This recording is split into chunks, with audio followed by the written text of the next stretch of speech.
na ten ten na na ten na na ten na na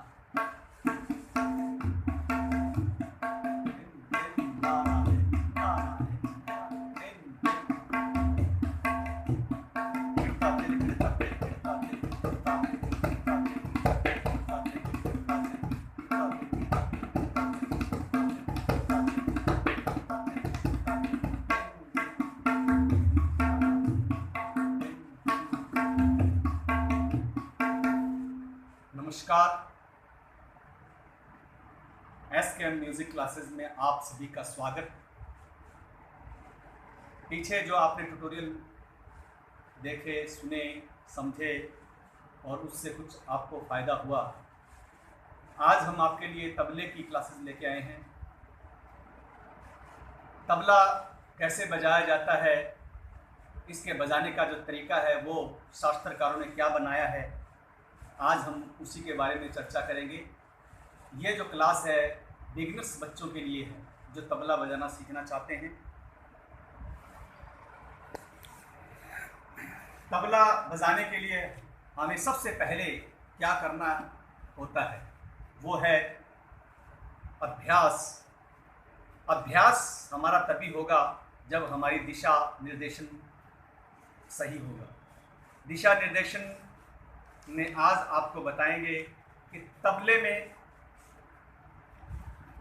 ऐसे क्या चीज़ है जिससे हम तबले की ताल बजाते हैं, विभिन्न प्रकार के बोल बजाते हैं। तो ये बोल कैसे प्रकट हुए, कहाँ से प्रकट हुए। तो संगीत में जो संगीत की जो बैकबोन है वो है ध्वनि, यानी साउंड। साउंड से श्रुति उत्पन्न होती है और स्वर उत्पन्न होता है। तो ध्वनि के जो इकाई है वो श्रुति होती है और उसमें से दो चीज़ें निकल कर आती हैं, स्वर और अक्षर। स्वर और अक्षर के मेल से बनता है वर्ण, जिससे हमारी भाषा का निर्माण होता है। हमारी भाषा में 33 वर्ण लिए गए हैं स्वर और व्यंजन के सामूहिक तरीके से। स्वरों के योग से क्या है, वर्णों का निर्माण होता है। हमारी हिंदी भाषा में 33 वर्ण हैं और इंग्लिश में 26 वर्ण हैं।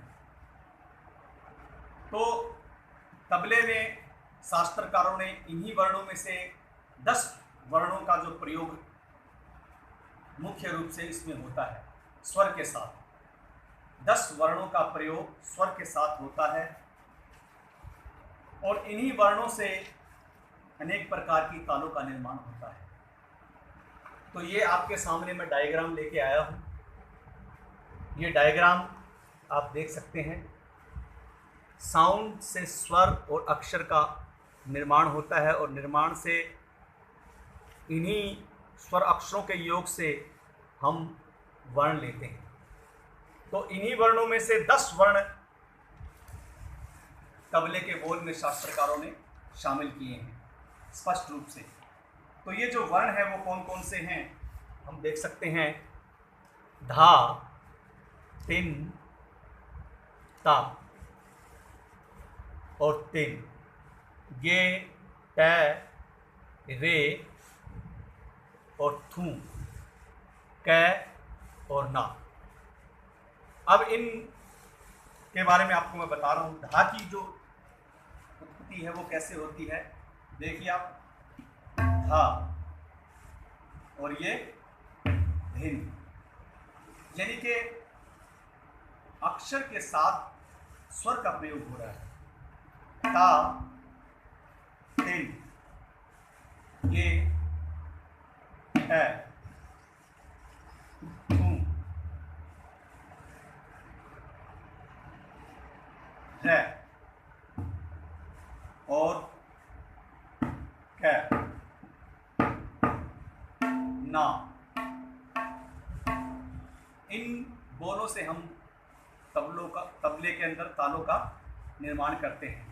तो सबसे पहले हम आज जिस चीज़ का हम अभ्यास करेंगे वो मैं आपको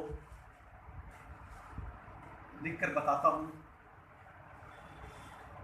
टी के साथ कै को शामिल करेंगे और इसको एक मात्रा में बजाएंगे, टिक और ता।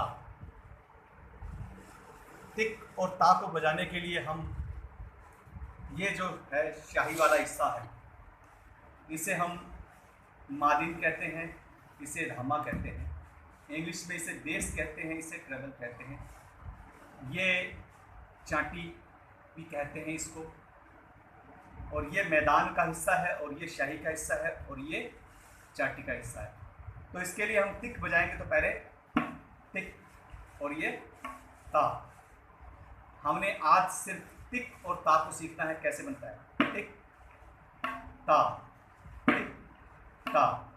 इस टिक ता को बजाने के लिए हमने ये थर्ड फिंगर इसको चाटी पे रखना है, इसके अंदर जो दो बैंड हैं 1 2 3, इसको मोड़ना है और इसके ऊपर लगाना है, टिक, और फिर इसको खोलना है, ये चाटी पे आएगा ता टिक ता टिक ता टिक ता टिक ता।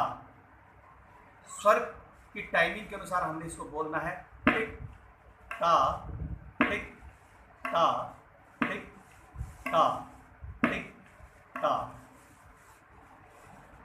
अब हम इस चाटी के ऊपर कौन सा हैंड प्रयोग करें, ये आप अपनी सुविधा के अनुसार प्रयोग कर सकते हैं।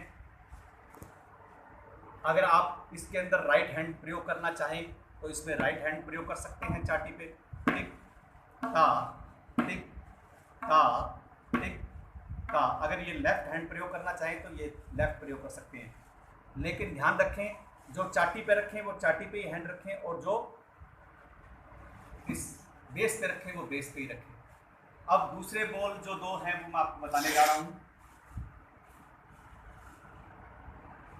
धिन और धा। धिन धा, ये बोल हम किस पे बजाएंगे, बेस पे, धमे के ऊपर। धिन यानी कि धिन पे थोड़ा सा दबाव बनाएंगे, जिस तरह सांप का जो फण होता है उस प्रकार हाथ को रखेंगे और ये 2 उंगलियां निकालेंगे, धिन, और इस फर्स्ट फिंगर को धा।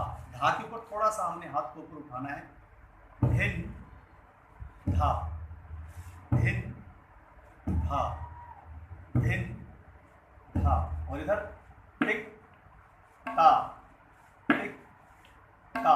हमने कुछ नहीं करना, सिर्फ इन बोल की प्रैक्टिस करनी है पहले, धिन धा धिन धा टिक ता टिक ता। तो आज की इतनी क्लास, नमस्कार।